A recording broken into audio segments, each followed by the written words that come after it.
Perlas ba ang hawak mo or fake las? Meron tayong dalawang klase ng test. Ang una ay tinatawag na tooth test. Pa-flash ko sa screen. Daran! High-tech ako. Iba ang aking apps tungkol dyan.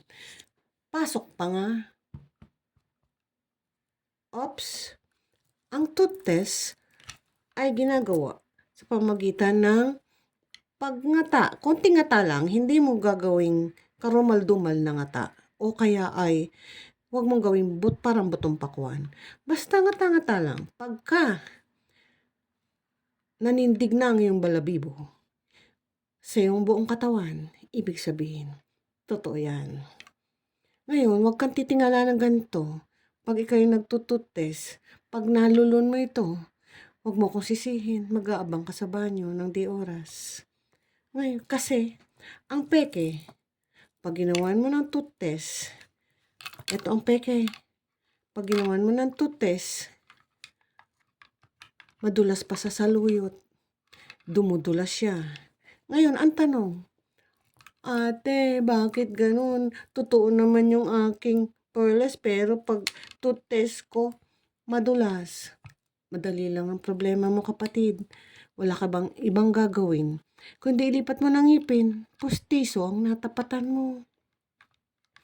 Ngata-ngata mo lang ganyan. Pasasaan ba't maninigasgas at mangingilo ang buong kalamnan ng iyong mga kasukasuan?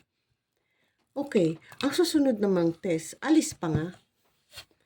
Ang susunod namang test ay tinatawag na powder test. Daran! Powder test ay walang ibang gagawin kundi kunin ang magkabilang dulo. Kahit hindi magkabila, yung magkatabi lang, madali ang kausap. Pag-awayin mo sila, sa'yo ang tundo, akin ang Cavite. Sa'yo ang tundo, akin ang Cavite. May lalabas na pulbos, nakita mo may pulbos. Hipan mo. O kaya kahit di mo hipan, di ka naman makukulong kung hindi mo hipan.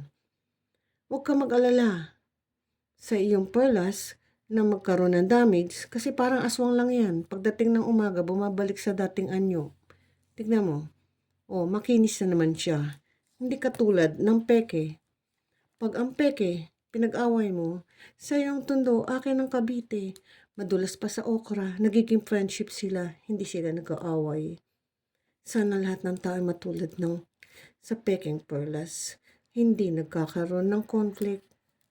Ngayon, isa na namang makabagbag damdamin at makabuluhan ang natutunan nyo mula sa akin. Sa aking pilot episode. Sa susunod ay malalaman nyo ang iba pa kung paano malaman kung ginto o peke.